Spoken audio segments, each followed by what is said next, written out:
এমপিদের ক্ষমতায় থাকাকালীন সরকারি গাড়ির সুবিধা চাওয়া নিয়ে সংসদ সদস্য হাসনাত আবদুল্লাহর বক্তব্যের পর তা হয়ে ওঠে আলোচনার কেন্দ্রবিন্দু।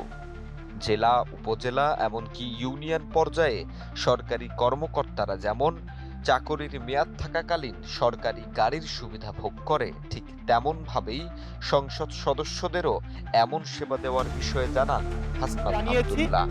জেলা পরিষদের চেয়ারম্যান, উপজেলা পরিষদের চেয়ারম্যান, পৌর মেয়র, ডিসি, ইউনো, এসিল্যান্ড সহ অন্যান্য সরকারি অফিসার সরকারি কার্য পরিচালনা করার জন্য যেভাবে সরকারি একটি গাড়ি পেয়ে থাকে, ঠিক একই প্রক্রিয়ায় আমাদের যারা সংসদ সদস্য আছে তাদেরকে ঠিক একই প্রক্রিয়া একটি গাড়ি ব্যবহার করা দেয়া যায় কিনা সেটি আমি এই সংসদে জানিয়েছিলাম।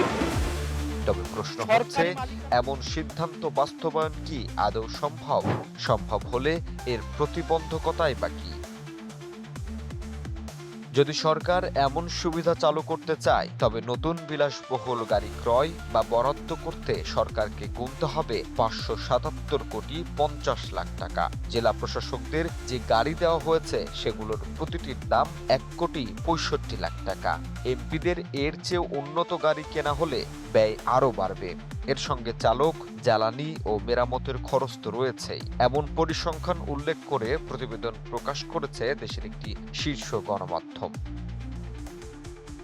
গণমাধ্যমগুলোর প্রতিবেদন বলছে, বিদ্যমান নিয়মে এমপিরা মাসিক পরিবহন ভাতা হিসেবে 70,000 টাকা পাচ্ছেন। এর সঙ্গে শুল্কমুক্ত গাড়ি আমদানির সুবিধা রয়েছে। ত্রয়োদশ সংসদের সদস্যরা শুল্কমুক্ত গাড়ি না নেওয়ার ঘোষণা দিয়েছেন। নিয়ম অনুযায়ী এমপিরা শুল্কমুক্ত গাড়ি কিনলে সরকার শুধু শুল্ক থেকে বঞ্চিত হয়।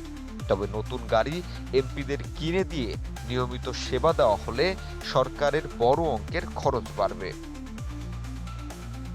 বিশ্লেষকেরা বলছেন, এমপিদের সরকারিভাবে গাড়ি দেওয়া হলে কিভাবে বাস্তবায়ন হবে তা নিয়ে প্রশ্ন রয়েছে। কারণ ডিসি, ইউনোরা নির্দিষ্ট অফিস ও এলাকার জন্য সরকারি গাড়ির সুবিধা পাচ্ছেন, কিন্তু এমপিদের কোনো অফিস নেই। তাদের প্রধান কাজ জাতীয় সংসদে আইন প্রণয়ন, সংশোধন, রাষ্ট্রীয় বাজেট অনুমোদন এবং সরকারের কার্যাবলীর তদারকি।